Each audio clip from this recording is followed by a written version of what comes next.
Hello, Martin Murray here from the panel at DublinBIC. Today is Thursday, the 16th of April, and we continue to be in the midst of the global COVID-19 pandemic.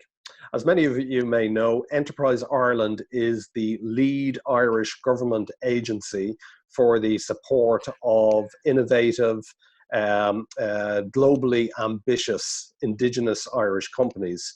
Enterprise Ireland and its predecessors have been doing this for about 60 years and have built up many insights. They have a network of international offices around the world that can support Irish businesses to export into over 60 markets.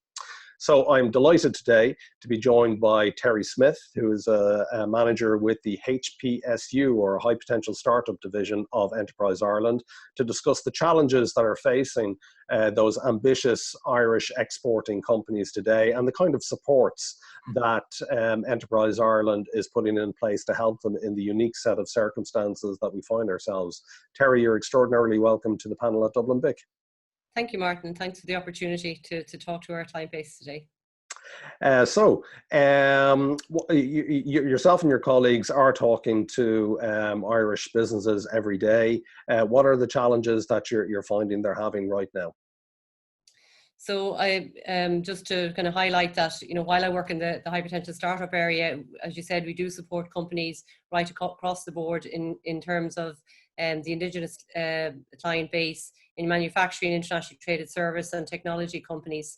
So we're seeing challenges right across the board, similar to, I suppose, the recession back in 2010. Companies are challenged in the whole area of cash flow and liquidity management. Fundraising has been impacted, particularly for our startup companies. Companies are facing, needing to let some staff go, put some of their staff members on reduced working hours. So really, I suppose the impact of the pandemic has been pretty immediate, unprecedented in the sense that companies have had to react quickly and try to address kind of the immediate and near-term needs. So in particular, in the high potential startup side, what we're seeing is companies in particular at the pre-revenue stage being impacted by maybe delays in raising their seed investment, and conversations maybe kind of slowing up, or the terms and conditions altering in some instances. Companies that maybe had pilot trials with corporates have seen their pilots being maybe parked or put on freeze frame, even if it is temporarily. So it's been a sharp shock to the system for companies, for entrepreneurs and for their staff. In Enterprise Ireland, we're very much open for business. We've been working remotely for the last month. We've been working closely with government, other government agencies and departments in terms of implementing some new programs ourselves, and also to help get the message out there in terms of the supports available from the other departments, from revenue, from the Department of Employment Affairs and Social Protection, as well as our own support structures.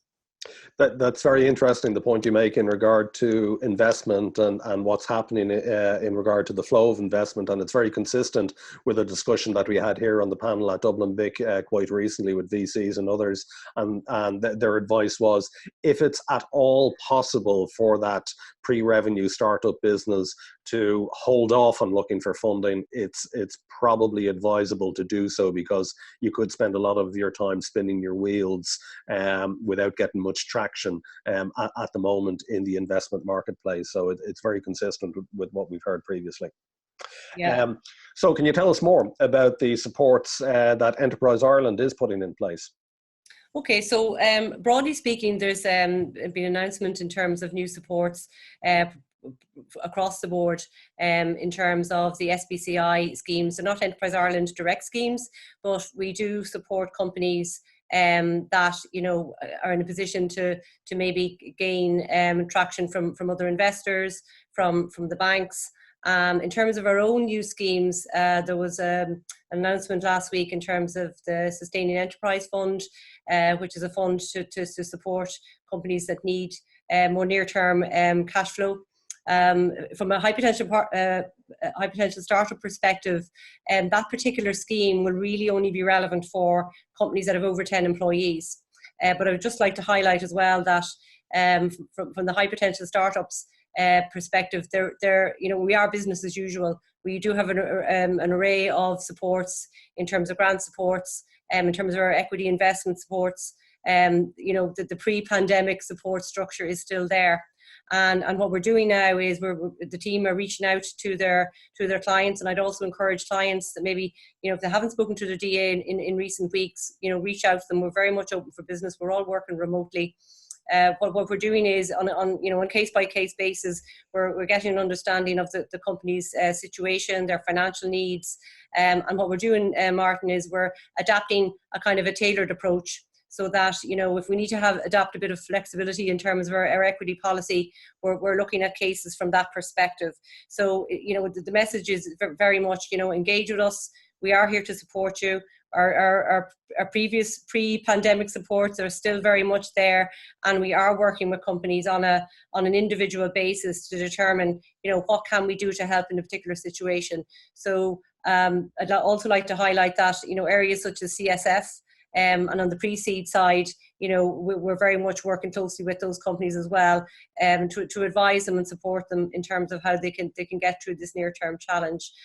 Some new offers that will be very much relevant to the high potential startup clients, that are also available to our wider client base, are two offers in particular to support this need to react to the immediate impact of COVID. Are our new 5K financial and business planning grant, which was launched in the last week. We've seen great interest and uptake from our high potential startup clients, and what that support does is it's 100% grant funded, and it enables a company get access to an experienced financial advisor that can help prepare their financial projections, their financial plan, and to help them kind of adapt their strategies and readjust their financial model to support getting through the near-term challenges of the pandemic, and also maybe just to gear themselves up to address the longer-term needs of the business.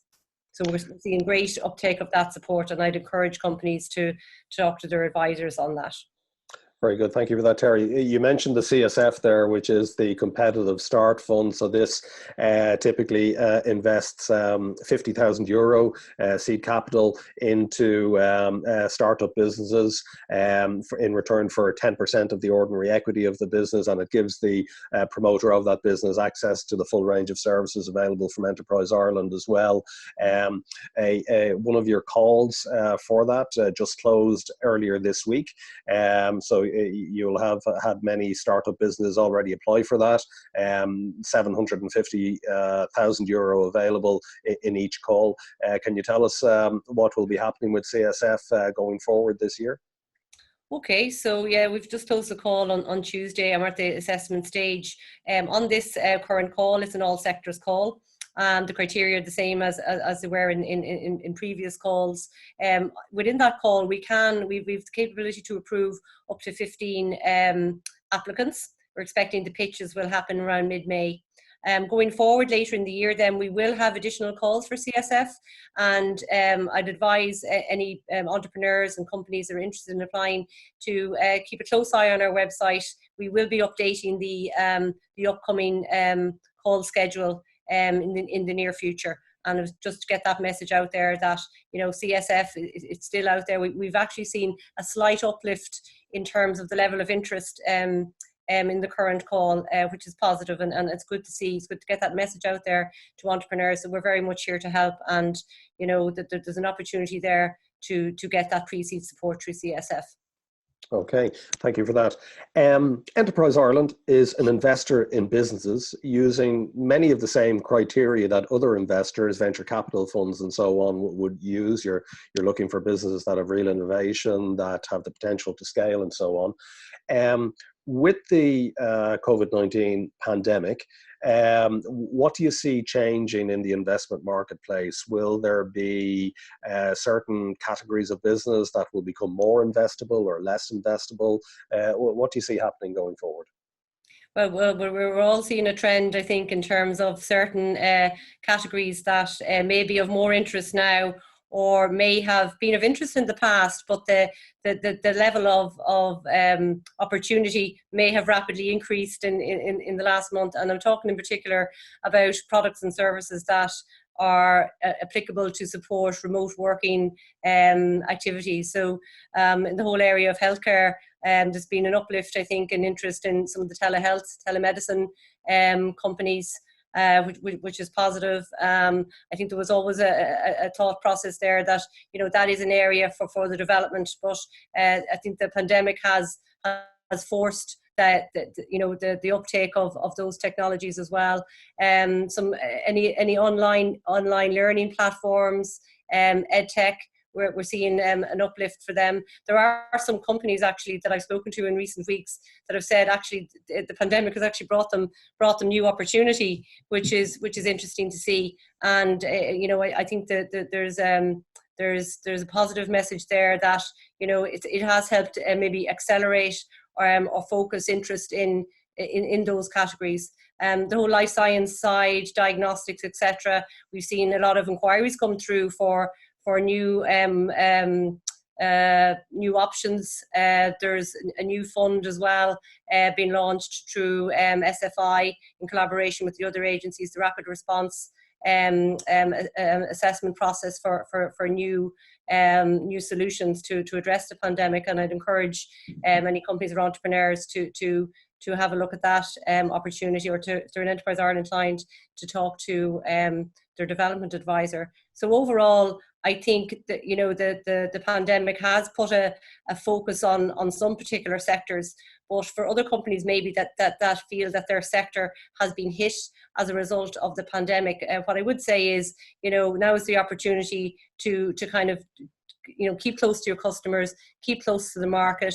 You know, there's a lot of uncertainty out there at the moment, and I think the more advised you are in terms of the impact potentially on your market, or the more close you are to your customers and getting that feedback, you know, you're putting yourself in a stronger position to determine how maybe you might, you know, pivot your business model, you know, look at tailoring your offer. And I think that the message is to, you know, just use this opportunity now to get that market feedback, be close to the market, so that you can demonstrate then to potential investors or to customers that, you know, you have got that agility, you can be innovative. And I think that's an important message to get out there as well. Very good. Terry, so, you know, unfortunately, we have seen a situation where many people have been laid off. We have seen in situations previously, going back to the 1980s, going back to 2007, 2008, that this can create a wave of entrepreneurs. There are people who maybe have been working on a concept for a long time and are being somewhat forced into maybe making the leap now. So it's possible that we might see a wave of new entrepreneurs coming on the scene. I mentioned that Enterprise Ireland and its predecessor organisations have 60 years of experience in this. What are the insights that you would offer to that individual who is now considering making that big leap? What would be your top tips for them? Yeah, I you know, and we've definitely seen it in the past. I know myself, I've worked with Enterprise Ireland for, you know, 20 years now. And in recent years, I have seen, you know, companies that have been successful where entrepreneurs, you know, were forced to set up a business as a result of the last downturn. I've seen some very successful companies come through the last crisis, or been born from the last crisis. What I'd say is for anyone who's particularly maybe a more globally focused opportunity, that could be working away in the background, maybe with a virtual team, if they are you know, at a stage now, I think, you know, that this is the time to jump. You know, come talk to us at Enterprise Ireland, particularly if it's an export potential company. If the company is maybe more at an earlier stage, maybe concept development stage, or the opportunity hasn't been fully thought through, there's an opportunity there to talk to the local enterprise office that generally help the companies that are maybe at that earlier stage. Maybe if it's a more domestically focused solution, that's the first port of call. Local enterprise can give early stage feasibility supports to entrepreneurs and to early stage companies.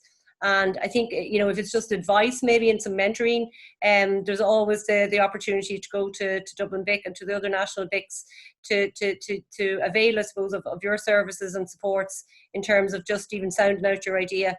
And I think that that encouragement and network is there. And I'd encourage entrepreneurs to consider reaching out and accessing that type of advice and support. There's plenty of it out there.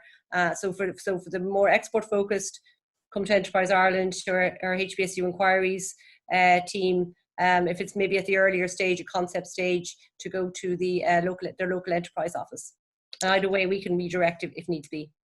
Very good. Okay, Terry, if I could summarise, Enterprise Ireland is open for business. All of the services that you've had available previously are still available. And on top of that, there is the Sustaining Enterprise Fund, which I think is a €180 million fund. And there is also the 5K business planning grant, which is 100% funding to bring in advice and support to your business. As you say, there is a range of supports out there for people who are looking to start up, from the local enterprise office to the business innovation centres such as DublinBIC, CorkBIC and so on. And of course Enterprise Ireland. For all of us here who are in the enterprise support ecosystem, it's potentially going to be a very exciting time ahead. Terry, thank you very much for joining us today on the panel at DublinBIC. We really appreciate your insights. Thank you.